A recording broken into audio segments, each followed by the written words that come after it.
মধ্যে আছে। এই জায়গাটার আপনি সবর করেন। বিপদ হয়ে গেছে, চারটা ছেলে মেয়ে হয়েছে, খাবার জোটাতে পারেন না, মানুষের কাছে কেঁদে বেড়াবেন না। মনের মধ্যে এতে কাজ করে নিন, আল্লাহ আজকে সারাদিনে কাজ করব।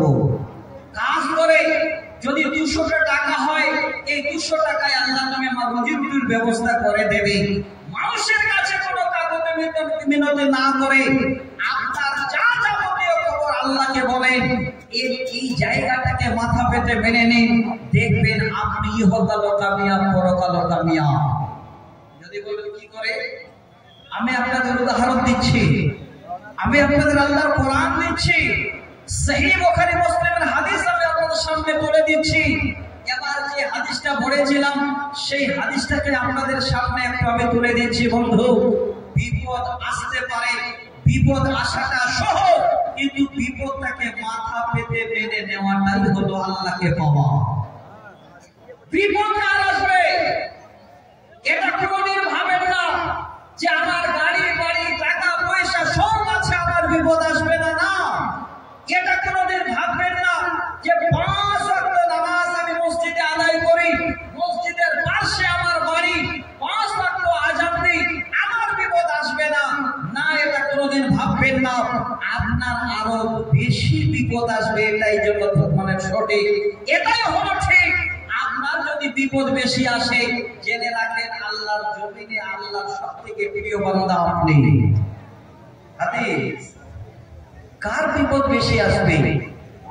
আল্লাহ রাসূল বলছে, আশাদুন নাসু বালাআন আল আমবিয়া। আল্লাহর নবী জনাবে মুহাম্মদ রাসূলুল্লাহ সাল্লাল্লাহু আলাইহি ওয়াসাল্লাম তিনি যেন বলেন, হে পৃথিবীর মানুষ, আশাদুন নাস বালাআন আল আমবিয়া, দুনিয়ার বুকে সবথেকে বড় বড় বিপদ, বড় বড় বালা মুসিবত যাদের কাছে এসেছিল তারা হলেন দুনিয়ার ওই সমস্ত নবীরা যারা আল্লাহ পাক রব্বুল আলামিনের প্রিয় নবীদের বেশি বিপদ এসেছে, নবীরা বেশি বিপদগ্রস্ত হয়েছেন। একদম সহিহ হাদিস আমি আপনাদের শোনাচ্ছি, নবীরা সবথেকে বেশি বিপদগ্রস্ত। আল্লাহ পাক ওই সমস্ত বান্দাদের বেশি পরীক্ষা নেন যে বান্দাদের আল্লাহ বেশি ভালোবাসেন। এটা মাথায় রাখবেন। আপনি বেশি নামাজ পড়েন, আপনি তাহাজ্জুদ পড়েন, আপনি রোজা করেন, মাসে মাসে রোজা করেন, এবং আপনি সপ্তাহে একটা রোজা করেন, মাসের মাঝখানে একটা রোজা করেন, এই রকমের আপনি আল্লাহর প্রিয় বান্দা, জেনে রাখবেন বিপদ হবে আপনার বেশি। আর আপনার যদি বিপদ বেশি আসে, আপনি একদম 100% লিখে নিন, আল্লাহর জমিনে হলেন আপনি সবথেকে আল্লাহর প্রিয়তম বান্দা, আল্লাহর মনোনীত পছন্দনীয় বান্দা। চেহারার প্রয়োজন নেই, রূপের প্রয়োজন নেই, কোন আল্লাহর বান্দা ভালো। আমি আপনাদের এই হাদিসটাকে এবার ফলো করাচ্ছি। নবীদের পরে সুম্মাল আমসাল ফাল আমসাল, নবীদের পরে যিনারা এসেছেন তিনাদের বার বিপদ অনেক বেশি। আল্লাহ পাক তিনাদের জন্য বিপদ দিয়ে পরীক্ষা নিয়েছেন। আল্লাহর নবী বলছেন, শুধু তা নয় রে, ইবতালার রাসূল আলা হাসাবি দীনিহি, তারপরে ওই সমস্ত আল্লাহর বান্দাদের বেশি ইমতিহান নেন, পরীক্ষা নেন যে আল্লাহর বান্দারা দ্বীনের উপরে দৃঢ় থাকে, দ্বীনের উপরে অটল থাকে, দ্বীনের উপরে সময় পাস করে। ওয়া ইন কানা দীনিহি সুলবান ইশতাদ্দা বালাউহু, তারপরে নবীজি বলেন ওই দিনদারদের উপরে সবথেকে বড় যেন আরো বিপদ আসে। আর যারা আল্লাহকে মানে না, আল্লাহর জমিনে আল্লাহকে অস্বীকার করতে চলে, তাদের ওই সময় তাদের বিপদ আসে। নবীজি বলেন, হে আমার উম্মত, যারা সব থেকে বড় দিনদার, আল্লাহর মনোনীত বান্দা, দ্বীনের উপরে অটল থাকে, তাদের বিপদ আসাটাই হলো তাদের জন্য কামিয়াব। নবী বলছেন, শেষ হাদিসের শব্দে আলামতে আমিন, আল্লাহ পাক ওই সমস্ত বান্দাদের জমিনে চলান আর যেমনে হাঁটে, যেমনে আল্লাহর জমিনে চলে, শরীরের গুনাহগুলো জমিনে সব যেন ঝরে ঝরে নেমে যায়। সেই আল্লাহর বান্দা যে বড় ধরনের বিপদগ্রস্ত হয় আর সবুর করে নেয়, ধৈর্য ধরে নেয়, তার গুনাহগুলো আল্লাহ যেন জমিনের বুকে সব ঝরে নামিয়ে দেয়। যদি কারো ডায়াবেটিস থাকে, যদি কারো থাইরয়েড থাকে, যদি কারো বড় ধরনের বেমার থাকে, জেনে নেবেন আপনার জমিনে গুনাহগুলো আল্লাহর তরফ থেকে ঝরে পড়ছে, মোচন হচ্ছে। তবে আল্লাহকে সামনে রেখে, বিশ্বাস রেখে, কষ্টটাকে মাথা পেতে মেনে নেওয়ায় আপনার গুনাহ যেন সব কমে যাচ্ছে। আমার ভাই, আমার বন্ধু, ভালো মানুষের বিপদ যে বেশি হয়, ভালো মানুষেরা যে বেশি বিপদগ্রস্ত হয়, আর আল্লাহ তাদের পরীক্ষা নেন। হাদিসটা শোনালাম, এবার আল্লাহর কোরআন শোনাচ্ছি, দেখেন এবার তারাই কিন্তু আল্লাহর কাছে মনোনীত হয়, সব থেকে প্রিয় হয়, ইহকালেও যেন লাভবান হয়, পরকালেও লাভবান হয়। বলেন আল্লাহর কোরআন।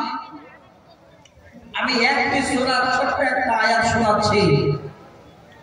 আল্লাহ পাক বলছেন, পৃথিবীর বুকে যারা আমাকে ভয় করলো, ভয় এত যেন তারা অন্তরকে আমার কথা শুনে ভিড় করে ফেললো, বিপদ আপদে সবকিছু মেনে নিতে পারলো, আমি আল্লাহ যেন কথা দিচ্ছি, ওই সমস্ত বান্দাদের আমি আজরকে কোনোদিন নষ্ট করে দেব না, তাদের নেকিকে আমি কোনোদিন বরবাদ করে দেব না, তাদেরকে আমি আল্লাহ সম্মানের জায়গাটা দেব।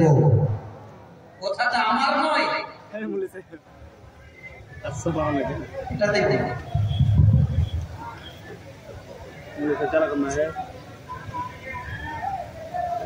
अस्सलाम वालेकुम।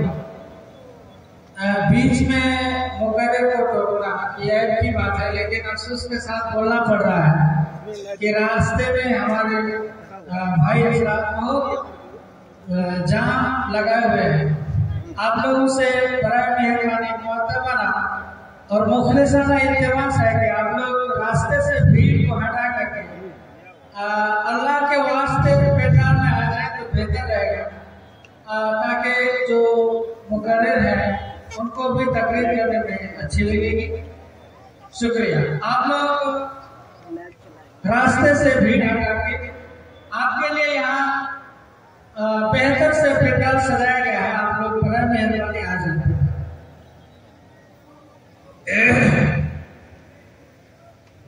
এত সুন্দর প্যান্ডেল করার পরে লোকে যদি বাইরে থাকে প্যান্ডেল করে পর্যন্ত প্যান্ডেল, এরপরে যখন জালসা করবে চারটা মাতারি থাকবে, চারটা মাইক ধরে দিবে, যেখানে যেখানে লোক দাঁড়িয়ে আছে সেখানে শোনাবে, নাকি দাদা ছাড়া কি করবে? এত সুন্দর করে প্যান্ডেল বানিয়েছেন, জায়গা করেছে, আর এই মানুষটা নাকি সব থেকে জ্ঞানী। আল্লাহ কি আমাদের এই জ্ঞানটাকে তুলে নিচ্ছেন? এত বারবার যদি এলান করা হয় আপনাদের জন্য, তাহলে আমি মাঝে যদি ধপ করে একবার থেমে যাই, তাহলে জানেন ওই জায়গাটাতে কত কষ্ট হয়। আমি আপনাদের কাছে অনুরোধ করছি, তিনি বন্ধু যে যেখানে আছেন, আপনারা বাইরে না থেকে জালসার উদ্দেশ্যে এসেছেন, তো আপনারা প্যান্ডেলে বসে, আরে শান্তভাবে বসার জায়গা দিয়েছে আপনাদের, এখানে বসে কোরআন শুনে ও মানুষের মতো বাইরে ঘুরে বেড়াবেন না। আমি একটু অনুরোধ করব, আপনারা আসেন আর বারবার মাইকটাতে যেন ডিস্টার্ব না হয়, আপনাদের জন্যই কিন্তু এই মাইকে ডিস্টার্ব করা হচ্ছে। তো যেটা আপনার সাথে চাইছিলাম, ভালো মানুষদের বিপদ বেশি হয়, আর ওই বিপদটাকে যদি মেনে নিতে পারে তো আল্লাহ দুনিয়াতে তাকে সাকসেস করেন, দুনিয়াতে কামিয়াব করেন, পরকালেও আল্লাহ পাক রব্বুল আলামিন কামিয়াব বানান। ভালো মানুষ কারা? হাদিসের শব্দটাই বলেছিলাম, নবীরা। যারা নবী, পৃথিবীর বুকে সব থেকে ভালো মানুষ হলেন তিনারা। তিনাদের বিপদ কত বড় এসেছে, সেই বিপদে কি করে ওনারা মাথা পেতে মেনে নিয়েছেন। আমার একটা কবিতা ইউটিউবে আপনারা শুনতে পান, আমি গেয়েছি, আপনারা শুরুকালে শুনবেন, 2 লাইন কালে শুনিয়ে দিচ্ছি। মুসিবতে না পাই যদি, মুসিবতে না পাই যদি, করোনা তোমার কবরে হাসরে কি হবে আমার। মুসিবতে না পাই যদি, মুসিবতে না পাই যদি, করোনা তোমার কবরে হাসরে কি হবে আমার। আছি ডুবে আমি পাপেরই সাগরে, না জানি কি হবে অপারে হাসরে। তুমি ছাড়া ওই দিনেতে, তুমি ছাড়া ওই দিনেতে কে করিবে পার কবরে হাসরে কি হবে আমার। আমরা চিন্তা করি, আল্লাহ বলেন বান্দারে চিন্তার কোনো কারণ নাই, তো সবর কর, ধৈর্য ধরে ফেল, আমি আল্লাহ তোমাকে পৃথিবীতে এবং পরকালে কামিয়াব দেব। দেখেন আমি আপনাদের একটা উদাহরণ দিচ্ছি। আল্লাহর কোরআনে একটি সূরায় আয়াতটি আছে এবং একজন নবীকে কেন্দ্র করে আল্লাহ আয়াতটি বললেন। তিনি নবীকে, ওই নবী যার রোগ লাভের জন্য বর্ণনা কোরআনে দিয়েছেন, তিনি হলেন হযরত ইউসুফ আলাইহিস সালাম। পৃথিবীর বুকে জিনার ইতিহাস আল্লাহর কোরআনে একটা সূরায় পরিপূর্ণটায় যেন দেওয়া আছে। সেই জায়গায় আল্লাহ বলেন, ইন্নাহু মাইয়াত্তাকি ওয়া ইয়াসবির ফাইন্নাল্লাহা লা'ইয়ু আদরাল মুহসিনিন। আল্লাহ বলেন, নিশ্চয়ই যারা আমাকে ভয় করে, আমাকে এই রকমের অন্তরে তারা যেন ডর রাখে এবং বিপদের সময় সবর করে, ধৈর্য ধরে নেয়, ফাইন্নাল্লাহা লা'ইয়ু আদরাল মুহসিনিন। আল্লাহ বলেন, বান্দা আমি সমস্ত বান্দাদের স্বভাব, তাদের আজরকে নষ্ট করে দিই না। দেখেন ভালো করে, আজকে আপনারা সময় যেন বিপদগ্রস্ত হয়, কিন্তু সব থেকে বড় বিপদগ্রস্ত হয়েছেন নবীরা। হযরত ইউসুফ আলাইহিস সালাম একটা বিপদে পড়েছিলেন। কি বিপদ? একদম জেনুইন বিপদ। নিজের ভাই, নিজের দাদা সবাই মিলে বাবার কাছে নিয়ে এসে সওদা করে এবার কুয়ায় ফেলছে। আমি আপনাদের লম্বা ইতিহাস শোনাচ্ছিলাম, খালে বিপদ কত বড় বিপদ তাকে একটু স্মরণ করিয়ে দিচ্ছি। কুয়ায় ফেলছে, হযরত ইউসুফ আলাইহিস সালাম আফসোস করে বলছে, তোমাদের কি দয়া মায়া নাই গো দাদা? তোমরা আমাকে এভাবে ছেড়ে দিচ্ছ, আমাকে ফেলে দিচ্ছ। নানা ধরনের কথা আমার কোরআনে আছে, কেউ বলে দোয়াই করো, কেউ বলে তাকে বনবাস দাও। এইভাবে অনেক কিছুর উপরে কুয়ায় আমার ছেড়ে দেওয়া হলো। সেখানে আপনার আমার মতো মানুষ ছিল না। ওই কুয়ায় যখন হযরত ইউসুফ আলাইহিস সালাম পড়লেন, এত বড় বিপদ আর কাউকে পায় না।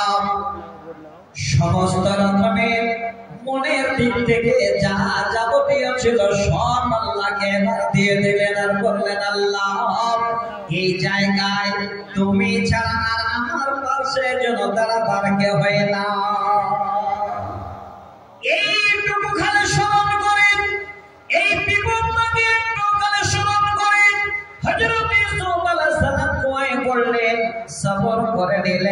ধৈর্য ধরে নিলেন। আল্লাহ বলেন নবী রে, আমি আল্লাহ বলেছি ফাইনাল্লাহা ইউযিউ আজরাল মুহসিনিন, আমি ওই সমস্ত আমার ভালো বান্দাদের জন্য নেকিকে নষ্ট করে দিই না। হ্যাঁ নবী, চিন্তা করো, আমি আল্লাহ যদি বিনিময়ে তোমাকে শাহজাহান একজন বাদশা বানিয়ে দেব। আল্লাহর কাজ হযরত ইউসুফ আলাইহিস সালাম এবার যেন কুয়া থেকে উঠে গেলেন।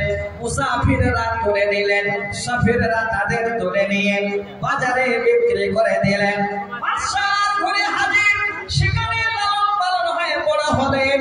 সেখান থেকে আবার বিপজ্জনক জেলখানায় চলে গেলেন। আমি লম্বা করতে চাই না, ছোট করে জানাতে চাই রে বিনি বন্ধু, জেলখানায় যাবার পরে আল্লাহ বলেছেন নবী, এত বড় বিপদে তুমি ফেসে গেলে, এত বড় বিপদ তোমার হলো, আমি আল্লাহ ওয়াদা করেছি আমার ওই সমস্ত বান্দাদের আমি উপহার দেব, তাদের কামিয়াব করব। এমন সময় হলো বিশাল দুর্যোগ পড়ে গেল। সেই সময় অনেক কিছু বলার মানুষ নিয়ে ডাকা হলো। সম্পূর্ণটাই যেন ইউসুফ আলাইহিস সালামের মাধ্যম দিয়ে সলভ হয়ে গেল। আল্লাহ বলেন নবী রে, আমি আল্লাহ তোমার এই ধৈর্যের কারণে বর্তমানে আমি তোমাকে এই মিশরের বাদশা বানিয়ে দিচ্ছি। আল্লাহর কোরআন হযরত ইউসুফ আলাইহিস সালামকে আল্লাহ কুয়া থেকে তুলে নিয়ে মিশরের বাদশা বানিয়ে দিলেন। সেখানে তিনি আবার সিংহাসনে বসলেন। সুন্দর জায়গায় বসে এবার বিচার ব্যবস্থা তিনার হাতে চলে আসলো। এমন অনটন পড়ে গেল, রাজ্যে খাবার ব্যবস্থা নাই। এবার বাদশা মেমদারের কাছে যা যাবতীয় মাল ছিল এলান হয়ে গেল, বাদশার তরফ থেকে যেন রেশন বিলি দেওয়া হবে। সবাই নিতে আসলো। যে ভাইরা হযরত ইউসুফ আলাইহিস সালামকে কুয়ায় ফেললেন, যাদের দয়া মায়া যেন দূর থেকে সরে গেল, তারাই হযরত ইউসুফ আলাইহিস সালামের সামনে এসে হাত বাড়িয়েছে, সাওয়ালের ঘরে দাঁড়িয়ে আছে।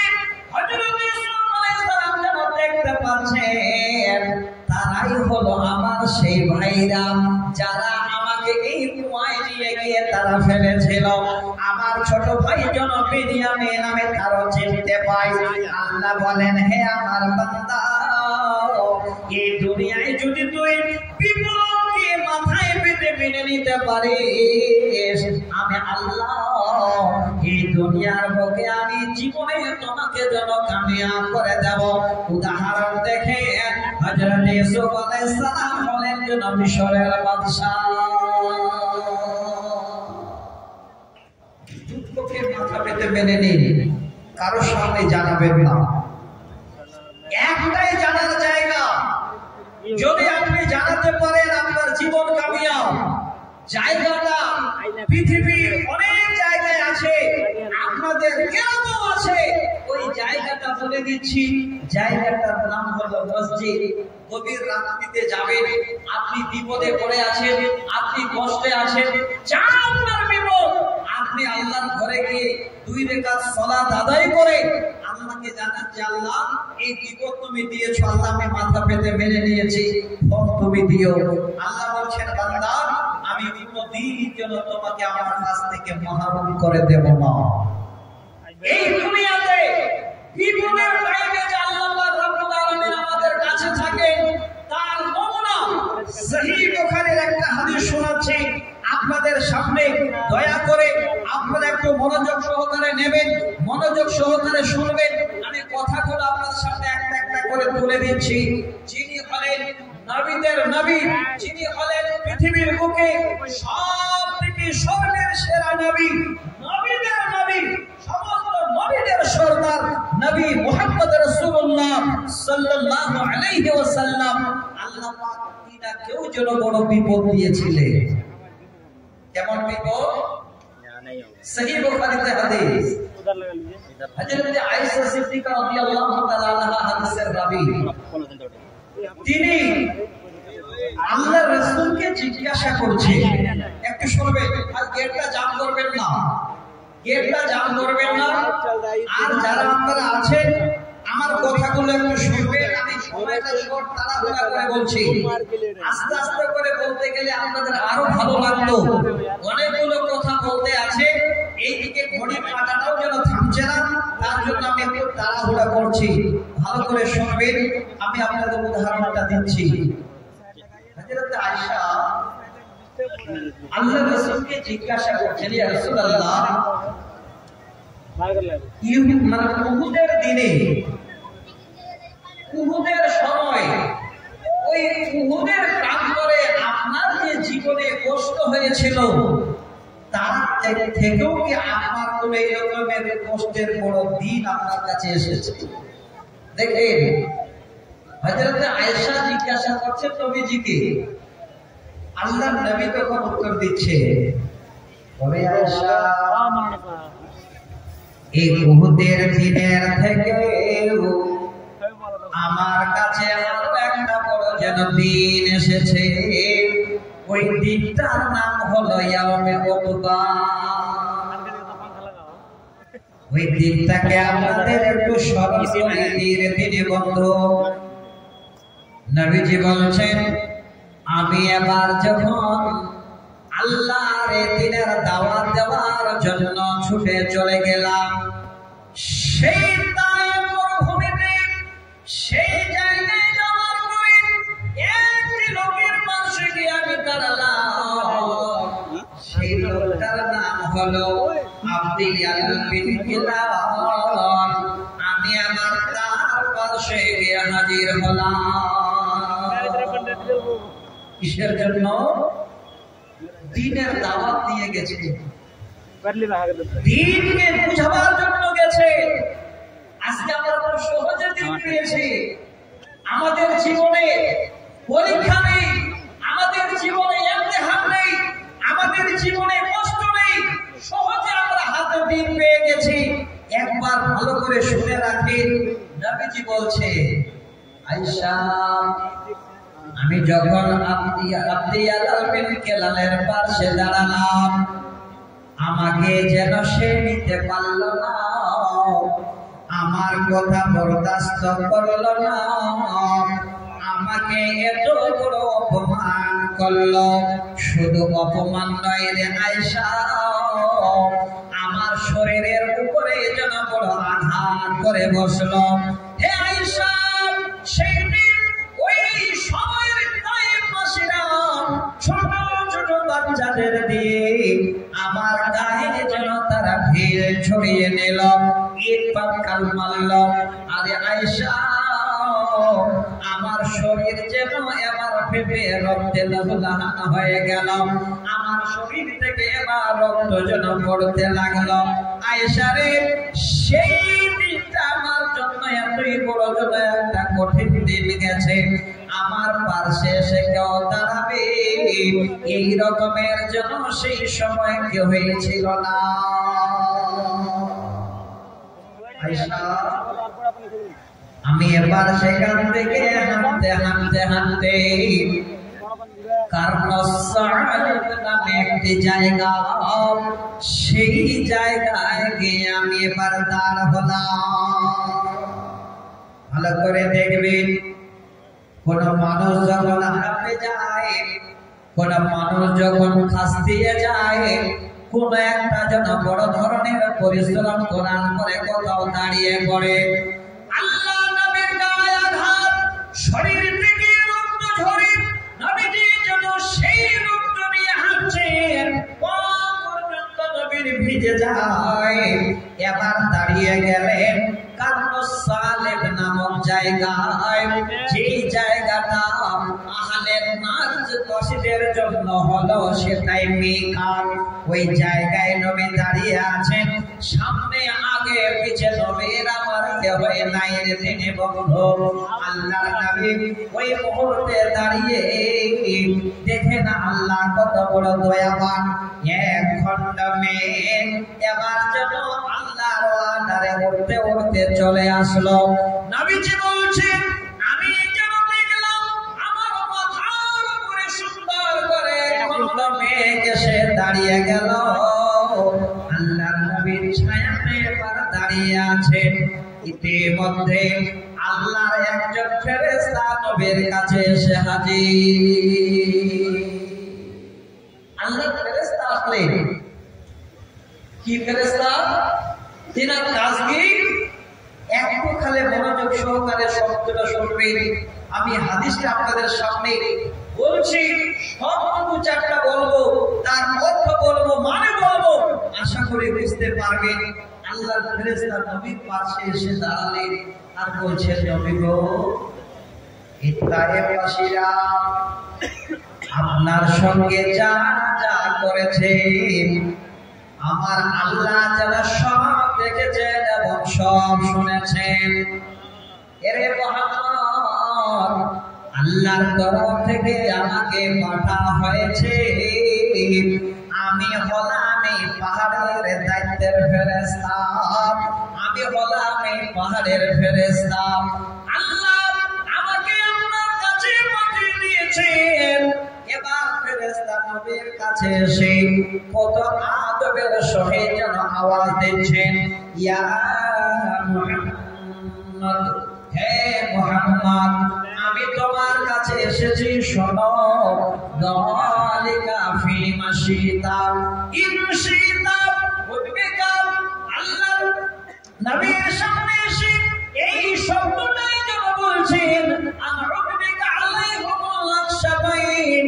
হে নবী, আমি হলাম পাহাড়ের ফেরেশতা। এই পাহাড়ের দায়িত্ব আমাকে দেওয়া আছে। নবী গো,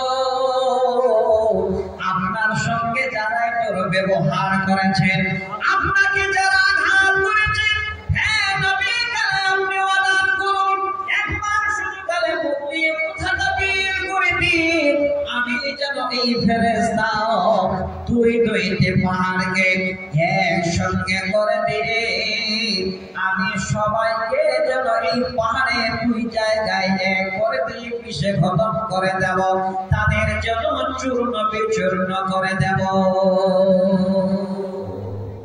এই কথা কালে বলছে আল্লাহর নবীকে। খালে জানতে চাচ্ছে নবী ওয়াদা হলেই আমি ২০টা পাহাড়কে এক করে দেব। আল্লাহর রাসূলকে যারা এত বড় কষ্ট দিয়েছেন, আমি তাদের জীবনে পাহাড়ের ভিতরে পিষে ফেলে দেব। এই কথাটা শোনার জন্য ফেরেশতা দাঁড়িয়ে আছেন। হাইরে ধৈর্যের পাহাড় ধরে নবী আমার দাঁড়িয়ে আছে, মুখ থেকে কথাটা বের হয় না। কি কথা বের হচ্ছে দেখেন ভালো করে, শুনেন হাদিসের শব্দ। আল্লাহ রাসূল তখন বলছে, ওরে ফেরেশতা, বাল আরদু আইয়াফরিদাল্লাহু মিন আসলাবিহিম ওয়া মান ইয়া'বুদুল্লাহা ওয়াহদাহু ওয়া লা ইউশরিক বিহি শাইয়্যা। আল্লাহর নবী ধৈর্যের জন্য পাহাড় মুখে বেঁধে নিয়ে রক্ত ঝরছে, কোন রকমের যেন প্রতিশোধ না নিয়ে নবী বলছেন, ফেরেশতা, আমি কোনদিন যেন এই অর্ডার দিতে পারবো না। কারণটা হলো আজকে আমাকে তায়েফবাসীরা কষ্ট দিয়েছে, আমার শরীর থেকে রক্ত ঝরিয়ে দিয়েছে। হে আল্লাহর ফেরেশতা, হতে পারে মিন আসলাবিহিম, তাদের কাছ থেকে যে বাচ্চারা আসবে, সন্তানেরা আসবে, মাইয়াবুদুল্লাহ ওয়াহদাহু ওয়া লা ইউশরিক বিহি শাইআ, ওই সন্তানেরা এসে এক আল্লাহর তারা ইবাদত করবে, আল্লাহর সঙ্গে তারা কোনোদিন শিরক করবে না। ধৈর্যের পাহাড় কত বড়, নবীজি বুকে ধৈর্য ধরে ধৈর্যের পাহাড় বুকে বেঁধে নিয়ে এই শব্দ বলে দিলেন। আল্লাহ নবীর মুখে কথা বের হওয়া, ফেরেশতা যেন হয়ে দাঁড়িয়ে গেল। আমি যেটা বুঝাতে চাইলাম, আজকে নবী যদি এই রকমের ধৈর্য না ধরতেন, সবর না করতেন, তাই মরুভূমির লোকরা তারা যেন পিষে পাহাড়ে চলে যেত। আজকে খোঁজ নিয়ে দেখেন পুরো তায়েফ মরুভূমিতে শুধু ইসলামের যেন রমরমা বাজার রয়েছে। দুনিয়াতে কোন, দুনিয়াতে তার প্রাপ্য, দুনিয়াতে তার বদলা আল্লাহ পাক আমাদের দিয়েছে। আমার দিনী বন্ধু, হে আমার ভাই, যদি একটু সবর করে রাখতে পারেন নিজের অন্তরটাকে, কষ্টটাকে যদি মাথা পেতে মেনে নিতে পারেন, শুধু দুনিয়াতে আপনি বাদশা নয়, পরকালে আল্লাহর জান্নাতে যাবেন, সেটাও সঠিক সহিহ বুখারীর হাদিস। শুধু ইহকাল কামিয়াব নয়, আপনার পরকাল কামিয়াব। আমি একটা হাদিস শোনাচ্ছি, তবে একটা কথা মাথায় রাখবেন। আমি আপনাদের প্রথমে পেলাম আলহামদুলিল্লাহ, এবার যে পরিবেশটা সুন্দর করে তৈরি হয়েছে খুব ভালো লাগলো। তবে কিছু কিছু ভাই এখনো দাঁড়িয়ে আছেন, আমি একটু অনুরোধ করেছিলাম, ভাই আপনাদের কি অন্তরটা জাগে না যে আল্লাহ রাসূল দ্বীনের জন্য নিজের রক্তকে ঝরিয়ে দিলেন, আমরা দ্বীনের জন্য একটু বসে যেতে পারবো না ভাই? আমরা দ্বীনের খাতিরে, কোরআন শোনার খাতিরে একটু সবর করে আমরা কি বসে যাব না ভাই? আপনারা যে যেখানে আছেন একটু বসে যাবেন। আমি আমার শেষ প্রান্তরে এসে পৌঁছাচ্ছি, তার আগে আমি আপনাদের একটা হাদিস শোনাচ্ছি, খুব ভালো করে শুনে রাখবেন, খুব সুন্দর করে মাথায় রাখবেন যে আল্লাহ পাক দুনিয়াতে তার বিনিময় দেবেন, পরকালে তার জান্নাত দেবে। এবার আমাদের নিয়ে পরীক্ষা, আমাদের জীবনের পরীক্ষা, এই আল্লাহর বান্দাদের পরীক্ষা আমি আপনাদের বলছি, ভালো করে শুনবেন, কথাটাকে একটু কান দেবেন। 5 মিনিট আর হাদিসটা খালি বলবো। এখানে বসে আছেন, মনে মনে ভাবছেন যে আমরা সবাই ভালো মানুষ। একটু পূর্ণিয়াতে চলে যান, কাটিহার মেডিকেল কলেজে চলে যান, আপনি কোন ডাক্তারখানা দাওয়াইখানাতে যান, দেখবেন একের পর এক লোকে যেন লাইন লেগে আছে, কারণ না কারণ কোনো বেমার লেগেই আছে। এটা আমাদের শরীরের পরীক্ষা। আল্লাহ আপনাকে বেমার দিলে, আপনি কোনো বেমারে ভুগছেন, জেনে রাখেন, যদি আপনি এই জায়গাটাকে একবার মাথা পেতে মেনে নিতে পারেন যে আল্লাহ এই বেমার হওয়াটা আমার জন্য ভালো, এই বেমার হওয়াটা আমার জন্য কল্যাণকর, এই বেমার হওয়াটা আমার জন্য জীবনের জন্য কামিয়াব, তাহলে আপনার শরীরের পরীক্ষা, শরীরের একটা আল্লাহ নেবেন বেমার দিয়ে।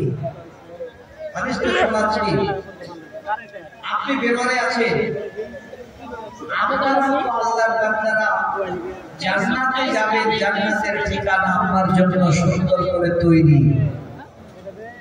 এই জায়গাটাই এখানে শোনাচ্ছি, যেই মায়েরা আমার বাড়িতে, যেই মায়েরা পর্দার আড়ালে বসে আছেন, এই মায়েদেরকে আমি শোনাতে চাচ্ছি রে মা, বিমার, বিপদ, কষ্ট সব থেকে ছেলেদের থেকে মেয়েদের বেশি হয়। যদি বলেন কি করে?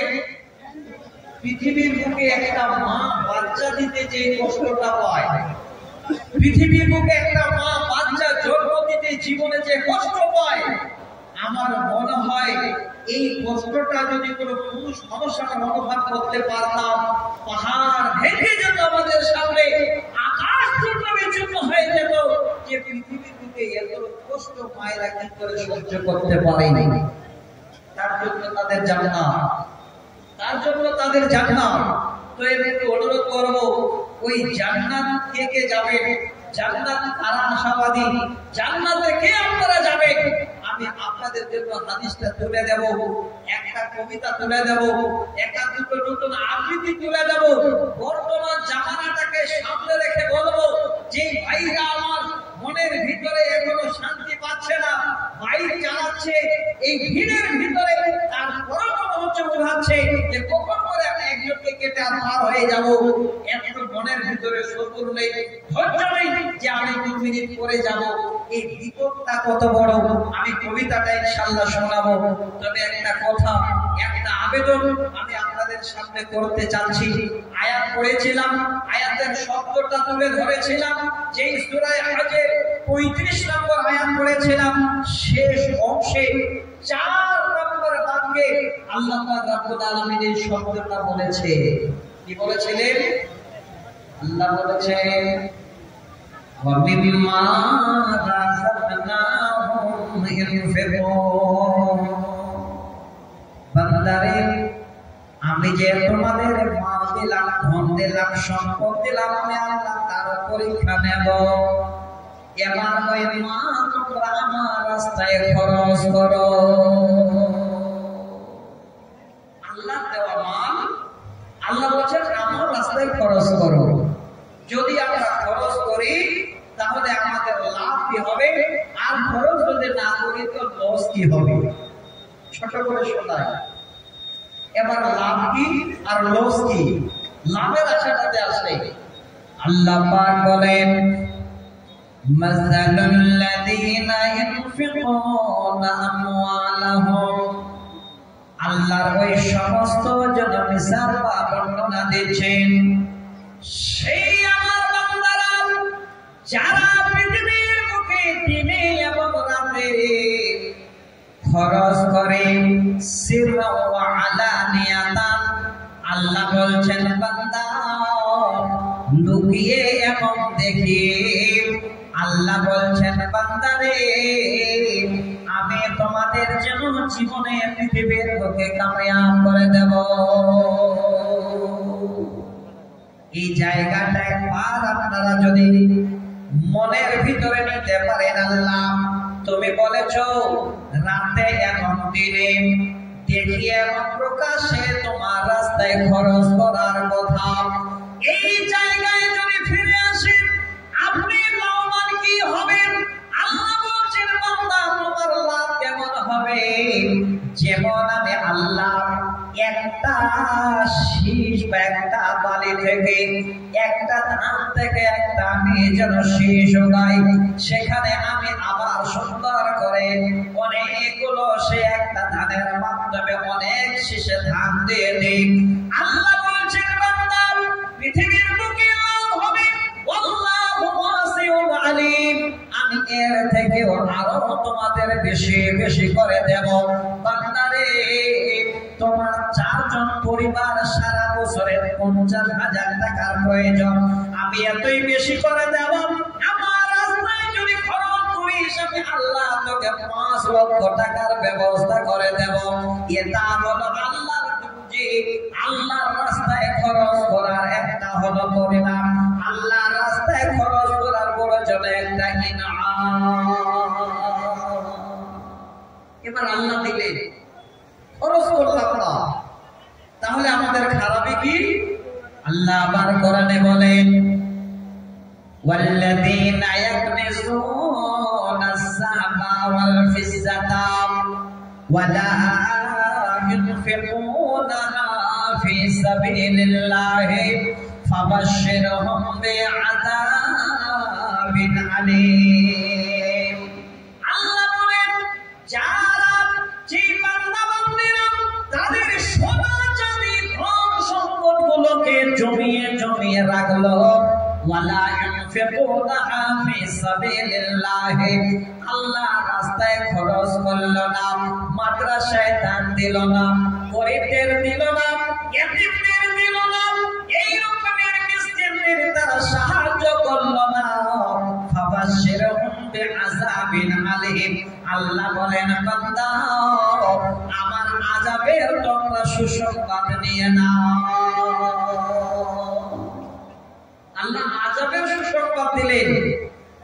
এত দেওয়ার পরে আল্লাহকে রাজি করার জন্য আল্লাহর মা যদি আল্লাহর রাস্তায় খরচ না করতে পারি, আমরা হাত না বাড়াতে পারি, তাহলে আল্লাহ বলছেন আমার আযাব পরিবারকে তোমার কাছে আসবে। কখন আসবে? কালকে? তার পরের দিন? না, আমি ওই দিনটাকে ধার্য করে দিয়েছি। কখন আসবে?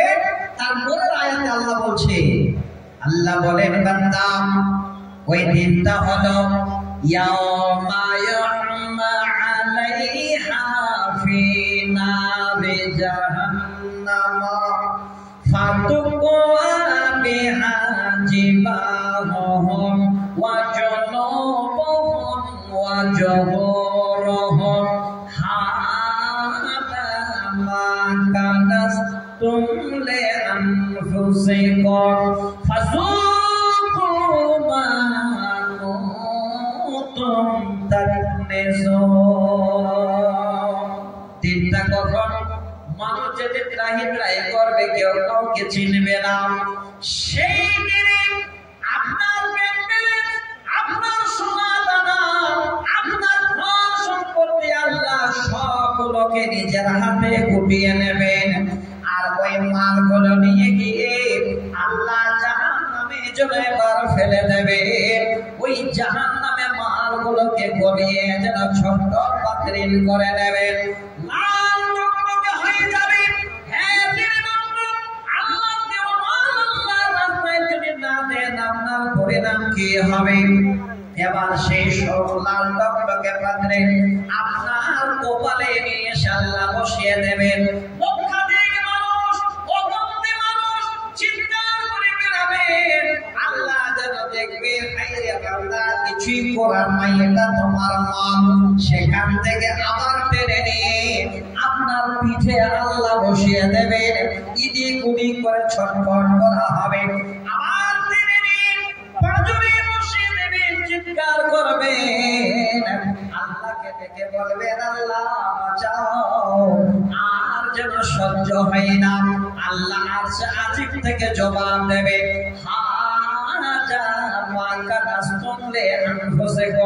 আমার কিছুই করার নাই, এটা হলো তোমার মাল, এটা তোমার সম্পদ, যাকে তুমি জমিয়ে জমিয়ে রেখেছিলে।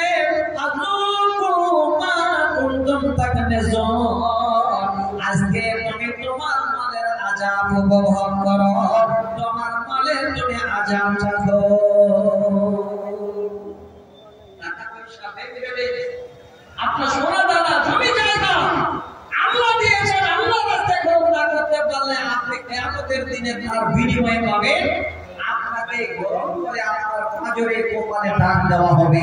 তো ভাই আমার বন্ধু, হে আমার ব্রাদার, হে আমার সমস্ত দিদি বাবেরা, সবাই বসে আছেন এখানে।